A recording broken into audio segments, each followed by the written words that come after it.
Shri SJR Kumar, നേരത്തെ പറഞ്ഞതുപോലെ തീർത്ഥാടനം പടിവാതിൽക്കലാണ്. വാതിൽപ്പാളിയും കട്ടിളപ്പാളിയും ഇളക്കി കൊണ്ടുപോയതിൽ SIT അന്വേഷണം നടക്കുന്നു. ദേവസ്വം ബോർഡിൽ പുതിയ പ്രസിഡന്റിനെയും അംഗത്തെയും തീരുമാനിക്കുന്നതിൽ അനിശ്ചിതത്വവും ആശയക്കുഴപ്പവുമുണ്ട്. ഇന്ന് മുഖ്യമന്ത്രി ഒരു പേര് നിർദ്ദേശിച്ചു. ദേവസ്വം ബോർഡ് പ്രസിഡന്റ് സ്ഥാനത്ത് K. Jayakumar, retired IAS കാരനാണ്. അദ്ദേഹത്തിൻ്റെ പേര് നിർദ്ദേശിച്ചിട്ടുണ്ട്. അദ്ദേഹം ആ ശുപാർശ സ്വീകരിച്ചോ തള്ളിയോ എന്നൊക്കെ ഇനി കാത്തിരുന്ന് കാണേണ്ടിയിരിക്കുന്നു. ആകെ മൊത്തം തകിടം മറിഞ്ഞ് കിടക്കുകയാണ്. ഞങ്ങളുടെ ലൈവ് തൂണിൽ ആകമാനം ആശങ്കയാണ് കൊടികുത്തി വാണത്. സർക്കാരും ദേവസ്വം ബോർഡും കൈമലർത്തിയാൽ തീർത്ഥാടനത്തിൻ്റെ ഏകോപനം ആരേറ്റെടുത്ത് നടത്തും? ശ്രീ SJR കുമാർ.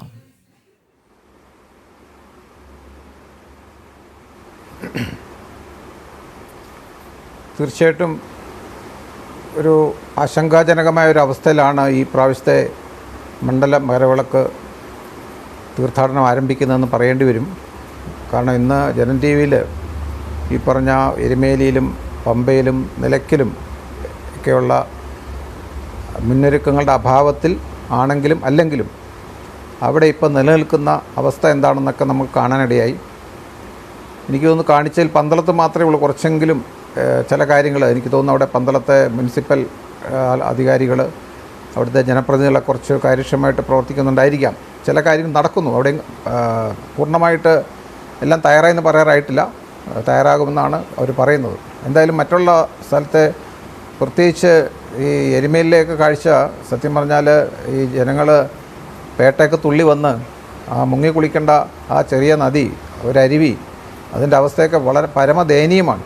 അവിടെ ഈ ജലത്തിൻ്റെ ദൗർലഭ്യം നമുക്ക് മനസ്സിലാക്കാം, അത് പരിഹരിക്കാവുന്നതാണ്. എന്നാലും പക്ഷേ അവിടെ നിക്ഷേപിക്കപ്പെട്ട മാലിന്യങ്ങൾ പോലും നീക്കം ചെയ്തില്ല എന്ന് പറയുമ്പോൾ എത്തരത്തിലുള്ള അനാസ്ഥയാണ്, എന്ത് മുന്നൊരുക്കമാണ്? ഇവർ ചർച്ച ചെയ്തുകൊണ്ട് വല്ലതും പരിഹരിക്കാവുന്ന വിഷയമാണോ? അല്ല.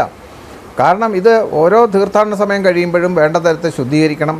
പല കാര്യങ്ങൾ ചെയ്യാനുണ്ട്, ധാരാളം കാര്യങ്ങൾ ചെയ്യാനുണ്ട്. എനിക്ക് തോന്നുന്നത് ഒരു തീർത്ഥാടന കാലം കഴിഞ്ഞാൽ പിന്നെ ഉറങ്ങുകയാണ്. അടുത്ത തീർത്ഥാടന കാലം വരെ, അത് അവസാന നിമിഷം. ഇപ്പോഴും മുന്നൊരുക്കങ്ങളില്ല, അതിനുവേണ്ടി ചർച്ച നടന്നില്ല എന്നാണ് നമ്മൾ കാണുന്നത്. അതുപോലെ ദേവസ്വം ബോർഡ് പ്രസിഡൻ്റ് കാര്യത്തിന് നേരത്തെ അറിയാവുന്നതാണ് എത്ര നാളാണ് ദേവസ്വം ബോർഡിൻ്റെ കാലാവധി, പ്രസിഡൻ്റ് കാലാവധി, അതിനുശേഷം ആരെ നിയമിക്കണം, എങ്ങനെ നിയമിക്കണം, ഇതെല്ലാം ചിന്തിക്കേണ്ടതാണ്. ഇതൊന്നും നടന്നിട്ടില്ല ഇപ്രാവശ്യം. അതായത് ഈ വളരെ രസകരമായ മറ്റൊരു കാര്യം, ഈ അവിടെ ഈ പറഞ്ഞ മോഷണം നടത്തിയിട്ടുള്ള അല്ലെങ്കിൽ ഈ പറഞ്ഞ കോടതി കുറ്റക്കാരെന്ന് കണ്ടെത്തിയ ദേവസ്വം ബോർഡ് കമ്മീഷണർ അല്ലെങ്കിൽ അതുപോലെ തന്നെ പല പ്രസിഡന്റുമാർ, ഇപ്പോഴുള്ള പ്രസിഡന്റ് ഉൾപ്പെടെ, അവർ പ്രതിസ്ഥാനത്ത് നിൽക്കുമ്പോൾ അവരെയൊക്കെ തിരഞ്ഞെടുത്ത് വിട്ട ഈ CPM-ൻ്റെ secretariat or whatever it is, അത് AKG സെൻറ്ററിൽ വെച്ചാണ് നടക്കുന്നത്. ഇപ്പോഴും വീണ്ടും AKG സെൻറ്ററിലാണ്. അതായത് ഈശ്വരവിശ്വാസികളല്ലാത്ത സനാതനമത്തെ തകർക്കാനായിട്ടും ഈ ശബരിമലയിലെ വിശ്വാസം തകർക്കാനായിട്ട് എന്തെല്ലാം കാര്യങ്ങൾ ചെയ്തു. അത്തരം ഒരു കൂട്ടം ആളുകളാണ് വീണ്ടും ഈ ദേവസ്വം ബോർഡിനെ കുറിച്ച് ചർച്ച ചെയ്യുന്നു. ഈ ഭക്തന്മാരുടെ തലയിലേക്ക് അടുത്ത ദേവസ്വം ബോർഡ് പ്രസിഡന്റിനെ കൊണ്ട് വെക്കുകയാണ്. അതാരായിക്കോട്ടെ, പക്ഷെ തീരുമാനം എവിടുന്നാണ് വരുന്നതെന്നാണ്. ജയകുമാർ ശ്രീ ജയകുമാറാണെന്ന് IAS എന്ന് കേൾക്കുന്നു. അത് എന്നെക്കുറിച്ച് ഞാൻ പിന്നീട് പറയാം. എന്തായാലും ഞാൻ പറഞ്ഞു വന്നത്, ഇതൊക്കെ മുന്നൊരുക്കങ്ങളുടെ ഈ ഒരു സീസൺ കഴിഞ്ഞാൽ തീർച്ചയായിട്ടും അത് അവിടെയുള്ള മാലിന്യങ്ങളൊക്കെ നീക്കുകയും പിന്നീട് എല്ലാ മാസവും നമുക്കറിയാം മാസപൂജയ്ക്ക് വേണ്ടി ആളുകൾ ധാരാളം എത്തുന്നുണ്ട്. കുറച്ചൊന്നും അല്ല, ശബരിമല മാസപൂജയ്ക്ക് തന്നെ നല്ല തിരക്കുണ്ട്. പലപ്പോഴും കഴിഞ്ഞ മാസപൂജയ്ക്ക് നമ്മൾ കണ്ടു തിക്കും തിരക്കിലും കഴിഞ്ഞതിന് മുമ്പിലത്തെ പ്രാവശ്യം വളരെ ബുദ്ധിമുട്ടിയ ആൾക്കാർ. അപ്പോൾ അതിലൊക്കെ ധാരാളം ആളുകൾ വരുമ്പം അത്തരത്തിലുള്ള സഹായ സൗകര്യങ്ങൾ, അവർക്ക് വേണ്ട കുടിവെള്ളം, ഇത്തരത്തിലാണ്. പിന്നെ ഇപ്പം തന്നെ കഴിഞ്ഞ ഒരു 5 മാസത്തിന് മുമ്പ് നടന്നൊരു സംഭവം നമുക്കറിയാം. ഈ പമ്പയ്ക്കടുത്ത് വെച്ച് ജലം നൽകുന്ന കയോസ്ക് ഉണ്ട്, വാട്ടർ കയോസ്ക്. അവിടെ ദാഹജലത്തിനായി കൈനീട്ടിച്ചെന്ന് അതിലേക്ക് പിടിച്ച തെലുങ്കാനയിലുള്ള അമ്മ അവിടെ ഷോക്കേറ്റ് മരിക്കുകയാണ് ചെയ്തത്. ഈ അനാസ്ഥ ഇതൊക്കെ പരിഹരിക്കപ്പെട്ടോ എന്ന് നമുക്കറിയില്ല. കാരണം ഞാൻ മനസ്സിലാക്കുന്നത് എങ്ങനെയായിരുന്നു ശബരിമല മുമ്പ്, അതേ നിലയ്ക്ക് തന്നെ ഇപ്പോഴും തുടരുകയാണ്. അവരാരും അങ്ങോട്ട് തിരിഞ്ഞു നോക്കുകയോ ഒന്നും ചെയ്തിട്ടില്ല. പിന്നെ അവലോകന യോഗത്തിൻ്റെ കാര്യം പറഞ്ഞാൽ എനിക്ക് തോന്നുന്നു 2 കാര്യമാണ് അവിടെ പ്രധാനമായിട്ടുള്ളത്. ഇപ്രാവശ്യം അവലോകന യോഗത്തിൽ എത്താനായിട്ട് അവർക്ക് തലയിൽ മുണ്ടിട്ട് വരേണ്ടി വരും. കാരണം എനിക്ക് തോന്നുന്നത് രഹസ്യമായിട്ട് പമ്പയിൽ എവിടെ കൂടിയെന്നൊരു സംശയമുണ്ട്. അപ്പോൾ അത്തരത്തിൽ അവർക്ക് ഈ പ്രതിസ്ഥാനത്ത് നിൽക്കുന്ന ദേവസ്വം ബോർഡ് ഉദ്യോഗസ്ഥന്മാരും അതല്ലെങ്കിൽ ദേവസ്വം ബോർഡ് പ്രസിഡന്റ് മെമ്പർമാർ ഇവരെങ്ങനെയാണ് ഈ ഇത്തരം കോടതിയുടെ വിമർശനത്തിൽ അടിവപ്പെട്ട ഇവർ എങ്ങനെയാണ് വീണ്ടും ഒരു അവലോകനം ചേരാൻ സാധിക്കുക? സത്യം പറഞ്ഞാൽ വളരെ മിസ്റ്റീരിയസ് സർക്കംസ്റ്റാൻസ് ആണ് ശബരിമല ഇത്തരത്തിൽ കാര്യങ്ങൾ നിൽക്കുന്നത്.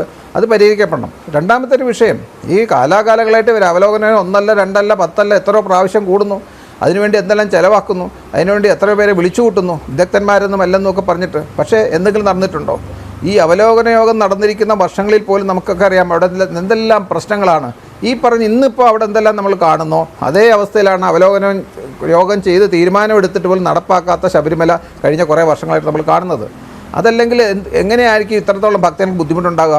അതുപോലെ തന്നെ വിർച്വൽ ക്യൂ ബുക്കിങ്ങിൻ്റെ കാര്യം തന്നെ പലപ്പോഴും നിയന്ത്രണമില്ലാതാണ്. ഇപ്പോൾ ഞാൻ നേരത്തെ പറഞ്ഞ കഴിഞ്ഞതിൻ്റെ മുൻപത്തെ മാസത്തിലുണ്ടായ തിക്കും തിരക്കിലും എത്ര അധികം ജനങ്ങളാണ് പെട്ടെന്ന് ഒരു രാത്രിയിൽ എത്തിച്ചേരുന്നത്. അപ്പോൾ അതിൻ്റെ അർത്ഥം വിർച്വൽ ക്യൂവിൽ വേണ്ട തരത്തിൽ ഇടപെടുന്നില്ല. അതല്ലെങ്കിൽ അവിടെ ഒരു തിക്കും തിരക്കും ഉണ്ടാക്കി പ്രശ്നങ്ങൾ സൃഷ്ടിക്കാനായിട്ട് ആരോ ചെയ്യുന്നതായിരിക്കും. അപ്പോൾ ഇത്തരത്തിൽ ഏത് വിഷയം നമ്മൾ എടുത്താലും ശരി, ഈ ശബരിമലയിലെ mismanagement, actually this people are incapable of managing Sabarimala. അത് വീണ്ടും പ്രൂവ് ചെയ്ത് കഴിഞ്ഞു. First of all they loss there trust. ഈ ദേവസ്വം ബോർഡും സർക്കാരും എല്ലാം അതിനകത്ത് പരാജയപ്പെട്ടിരിക്കുന്നു. അവരുടെ ട്രസ്റ്റ് നഷ്ടപ്പെട്ടു.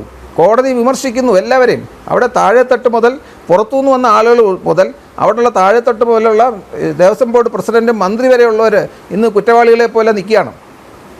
അവർ തീരുമാനമെടുക്കുകയാണ്. വീണ്ടും ഈ സമിതി കൂടി ഈ പറഞ്ഞ ഇതുവരെ വന്ന ദേവസ്വം ബോർഡിൻ്റെ പ്രസിഡന്റുമാരായാലും ശരി, മെമ്പർമാരായാലും ശരി, കമ്മീഷണർമാരായാലും ശരി, ഇപ്പോൾ വാസുവിനെ കുറിച്ചൊക്കെ നമ്മൾ ധാരാളം കേൾക്കുന്നുണ്ട്.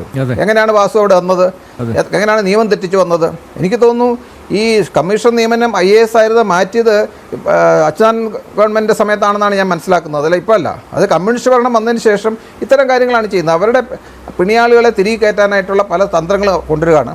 പിന്നെ ഈ ശബരിമല മുന്നൊരുക്കങ്ങളില്ല എന്നുള്ളപ്പോൾ നമ്മൾ വേറൊരു കാര്യം ശ്രദ്ധിക്കണം. പെട്ടെന്ന് ചെയ്യുമ്പം അതിന് കോൺട്രാക്റ്റൊന്നും വിളിക്കത്തില്ല, ടെൻഡർ വിളിക്കാതെ പല കാര്യം ചെയ്തു കൊടുക്കുകയാണ്. ഇപ്പം തന്നെ ഈ ശബരിമല വിഗ്രഹമോഷണത്തിൻ്റെ നാളൊന്ന് ആലോചിക്കണം. ഒരു റിപ്പയറിങ് നടത്തണം, കോടാനുകോടി രൂപ വില വരുന്നൊരു സാമഗ്രി എന്തും ആയിക്കോട്ടെ. അങ്ങനെ ഉണ്ടെങ്കിൽ തീർച്ചയായിട്ടും ടെൻഡർ വിളിച്ച് വേണ്ടേ ചെയ്യാനായിട്ട്. അതല്ലാതെ അവരാരെങ്കിലും അവരെ സമീപിക്കുന്ന ഒരാൾക്ക് ദേപ്പിച്ചു വിടുകയാണ്. അപ്പോൾ അതുകൊണ്ട് ഞാൻ പറഞ്ഞത്, ഒന്ന്, മുന്നൊരുക്കങ്ങൾ നടന്നില്ല എന്നുള്ളത് സത്യം. അവർ ഈ ശബരിമലയെക്കുറിച്ച് ചിന്തിക്കുന്നേ ഇല്ല. അവർക്ക് ഇന്ന് ഇപ്പോൾ കേസിൻ്റെ വിഷയം, അടുത്ത ആരെ നിയമിക്കണം, ഇനി അടുത്ത മോഷണം ചെയ്യാനായിട്ട് പറ്റുന്ന ആരെയാകണം അവിടെ പറ്റുക, അതല്ലെങ്കിൽ ജനങ്ങളുടെ കണ്ണിൽ പൊടിയിട്ടിട്ട് തൽക്കാലം ഇതൊക്കെ ഒന്ന് മാറ്റി പിടിച്ചു നിൽക്കണം. ഇതാണ് ഒന്ന്. രണ്ട്, അവലോകനവും നടന്ന് പല പ്രാവശ്യം നടന്ന ശബരിമലയിൽ പോലും കഴിഞ്ഞ കുറേ വർഷങ്ങളായിട്ട് ഈ ഒന്നൊരു പരിഹാരം ഉണ്ടായിട്ടില്ല. ഒന്നിനും ശാശ്വത പരിഹാരം എന്നുള്ളവിടെ നിൽക്കട്ടെ, താത്കാലികമായിട്ടൊരു പരിഹാരം ഉണ്ടായിട്ടില്ല. അതുകൊണ്ട് തീർച്ചയായിട്ടും വലിയ തരത്തിൽ അവഗണനയാണ് ഈ സർക്കാരുകൾ മാറി മാറി കേരളത്തിൽ ഭരിച്ചുകൊണ്ടിരിക്കുന്ന ഇടതായാലും വലതായാലും ഈ ശബരിമല മാത്രം എല്ലാ ക്ഷേത്രങ്ങളും കാണിക്കുന്നത്, പ്രത്യേകിച്ച് ശബരിമലയുടെ കോടാനുകോടി അയ്യപ്പന്മാർ വരുന്നത്. രണ്ടാമത്, ഈ വിശ്വാസം നഷ്ടപ്പെട്ട ഈ ദേവസ്വം ബോർഡിനെ വീണ്ടും അത് പ്രസിഡൻറ്റോ സെക്രട്ടറിയോ അല്ലെങ്കിൽ മെമ്പർമാരോ മാറിക്കൊണ്ട് പ്രശ്നം മാറുമോ? ഇപ്പം തന്നെ പ്രതിസ്ഥാനത്ത് വന്നിരിക്കുന്ന താഴേന്ന് മേളിൽ വരെയുണ്ട്. അത് entire system has to be modified, rectified. അതിനുവേണ്ടി കൃത്യമായ, പിന്നെ വേറെ പ്രധാനപ്പെട്ട കാര്യം, ഇനി പുതിയൊരു പ്രസിഡൻ്റ് അവിടെ വന്നാൽ തന്നെയും അതാരുമായിക്കോട്ടെ, ഞാൻ ജയകുമാർജിയുടെ ആ വിഷയം ഞാൻ പിന്നീട് പറയാം. പക്ഷേ അവിടെ കാണേണ്ട ഒരു കാര്യം, ഈ ഇത്തരം വരുന്ന ഒരാൾക്ക് വേണ്ട സ്വാതന്ത്ര്യം, പ്രവർത്തന സ്വാതന്ത്ര്യം കൊടുക്കുമെന്ന് വിശ്വസിക്കുന്നുണ്ടോ? ഞാൻ വിശ്വസിക്കുന്നില്ല. വീണ്ടും ഈ സർക്കാരിൻ്റെ കീഴിൽ ആരുമായിക്കോട്ടെ അവരുടെ പൂർണ്ണ നിയന്ത്രണത്തിലായിരിക്കും, അവരുദ്ദേശിക്കുന്ന തലത്തിലായിരിക്കും കാര്യങ്ങൾ നീങ്ങുന്നത്. അതുകൊണ്ട് ഇത്തരത്തിൽ ഒരുപാട് ദുരൂഹതയും ഇന്ന് നിലനിൽക്കുന്നു എന്നുള്ളതാണ് ആദ്യമായിട്ട് എനിക്ക് പറയാനുള്ളത്.